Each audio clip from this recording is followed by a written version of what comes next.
Edgar Morin, penseur français dont la notoriété dépassait nos frontières, nous a quittés. Au travers d'une centaine de livres traduits dans une trentaine de langues, il a observé au fil des décennies le vaste monde, sa complexité, créant circulation et passerelle entre science et savoir.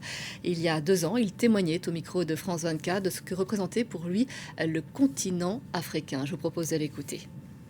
Je me suis très tôt après la guerre intéressé au continent africain. Bien entendu, pas seulement au problème de la décolonisation qui était pressant, mais aussi à celui de cette culture africaine dont j'avais quand même de très beaux exemples.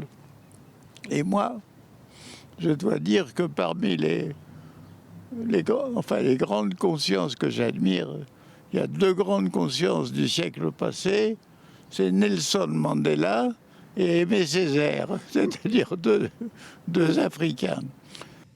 Voilà, et sur ces images, Edgar Morin a 102 ans. On en parle avec le sociologue Jean Viard. Bonjour, bonjour monsieur, vous êtes directeur de recherche Bonjour. au CNRS Cevipof. Alors, tout d'abord, que représente pour vous Edgar Morin? Je préfère parler encore au présent plutôt qu'au passé. Moi, je le connais depuis très longtemps. Ça a été mon directeur de thèse, il y a 50 ans. Donc, vous voyez, ça fait un moment. Après, je l'ai édité plusieurs fois. Bon, on se voyait à Saint-Malo. On se voyait dans les fêtes du livre, Saint-Malo, Montsartou. Vous voyez, Saint-Malo, par exemple, il y a 3 ans, on était au restaurant le soir et il y avait une serveuse noire magnifique et il l'invite à danser. Voilà, il avait quand même déjà à peu près le même âge que quand il était dans votre reportage. Et l'année d'après, par exemple, il était à Montsartou, c'est un grand festival du livre, et il avait préparé des chansons, 10 petites chansons françaises. Il adorait chanter les chansons françaises. Je dis ça pour dire que c'était un homme qui aimait profondément la vie, et c'est peut-être pour ça qu'il a vécu si longtemps, si vous voulez, et ça c'est essentiel. Après, ça a été essentiellement l'homme de son temps. C'est-à-dire que, vous voyez, il a commencé la vie dans la résistance, il faut dire qu'il était juif, donc effectivement il était en danger, donc il s'était réfugié à Toulouse, mais il est grand croix de la Légion d'honneur. C'est, à mon avis, le seul, à titre militaire, je pense que c'est le seul intellectuel qui est grand croix, c'est ce qu'il y a de plus haut dans la hiérarchie de la Légion d'honneur, il l'a reçu en 2016, donc si vous voulez, il a une œuvre considérable, il étudie énormément dans le monde, beaucoup en Amérique latine, où il a beaucoup d'influence. Il a une influence qui a grandi en France. Et il a été à la fois, j'allais dire, un historien du présent, parce qu'il a écrit, son premier livre, c'est L'an zéro de l'Allemagne, où il était dans l'armée allemande, il fait la communication à Berlin. Et il a fait un livre pour raconter la situation de l'Allemagne. Non pas du tout qu'il était solidaire des nazis, parce que sa vie, c'est justement de survivre, mais parce que il voulait aussi montrer le désarroi total des gens, les gens qui erraient, la pauvreté, le désespoir. Enfin, bon. Et toute sa vie, il a fait ça. La Californie, mai 68, la rumeur d'Orléans. Il a toute une ligne de livres, un livre sur la nouvelle civilisation écologique. Jusqu'à récemment, il a écrit sur l'Ukraine il y a 3-4 ans. Il a fait des entretiens récents avec Pierre Rabhi, avec Boris Cyrulnik. Et c'est vrai que Donc, c'est un homme qui a composé son siècle. ce qui le caractérisait, c'était de relier effectivement ses savoirs pour délivrer un message global. Voilà, et pensez, si vous voulez, les événements dans ce qui se passait. Et puis, au milieu de tout ça, il y a la méthode.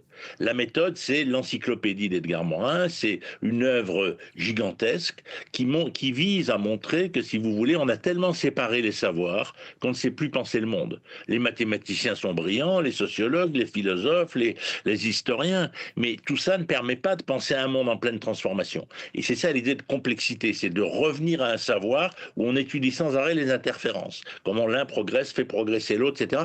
Et avec l'idée qu'au fond, on n'atteint jamais à la vérité absolue. On la cherche. Le but, au fond, c'est de chercher à comprendre le monde. C'est ce mouvement-là qui est là. Voilà, c'est le cœur de la méthode, c'est son grand livre, 7 tomes. Jean Viard, certains contemporains, je pense à Pierre Bourdieu, disaient de lui qu'il était davantage un commentateur, justement, qu'un penseur. Que répondez-vous à cela? Si vous voulez, il faut bien se dire, la sociologie n'existait pas avant-guerre.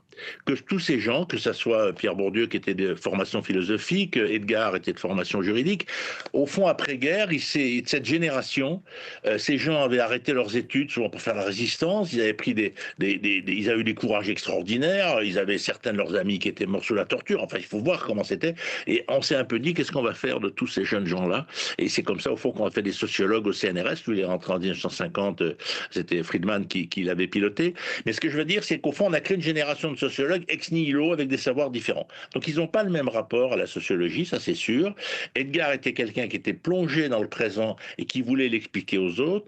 Pierre Bourdieu, c'est beaucoup plus un théoricien qui voulait effectivement faire une théorie générale de la société, sans vouloir être agressif du tout, je dirais c'était un peu un nouveau Karl Marx qui faisait de la théorie. Donc vous voyez, c'est des approches différentes. Edgar était plus historien du présent d'une certaine façon, mais parce qu'il était tout le temps au combat. C'est-à-dire que ses livres visaient toujours à faire comprendre la jeunesse, à faire comprendre 68, à faire comprendre la Palestine, etc. L'Israël, il était juif, donc il pouvait se permettre de dire un certain nombre de choses sur Israël, vu qu'étant juif, évidemment, il avait un peu plus de latitude pour dire certaines choses dans la violence d'Israël. Donc c'est pour ça, c'est des approches différentes. Je pense qu'il n'y a pas une sociologie, peut-être là où je suis pas d'accord avec Pierre Bourdieu. Je pense que la sociologie, vous savez, c'est des travaux très personnels, qui effectivement, aujourd'hui, d'ailleurs, la psychologie, ça a beaucoup pris le pas sur la sociologie. On a une époque de l'intime, donc regardez l'influence de Boris Cyrulnik, par exemple, qui est absolument considérable. Donc voilà, c'était la sociologie du présent, d'ailleurs, L'Esprit du temps, un de ses livres, L'Esprit du temps, qui est un des plus connus, effectivement, où il raconte l'époque, comment ça se passe. Et je pense que le désaccord avec Pierre Bourdieu ne l'embêtait pas, ils n'étaient pas tout à fait dans le même train. Je vous remercie beaucoup, Janvier. Effectivement, penser le monde aujourd'hui, c'est de plus en plus difficile. Il faut savoir se mettre en retrait et résister à la tentation de commenter l'instant. Il le faisait brillamment. Je renvoie à votre dernier livre, parce que vous avez vous-même énormément écrit, Une France bousculée, c'est aux éditions de l'Aube. Merci beaucoup, Janvier, d'avoir été avec nous.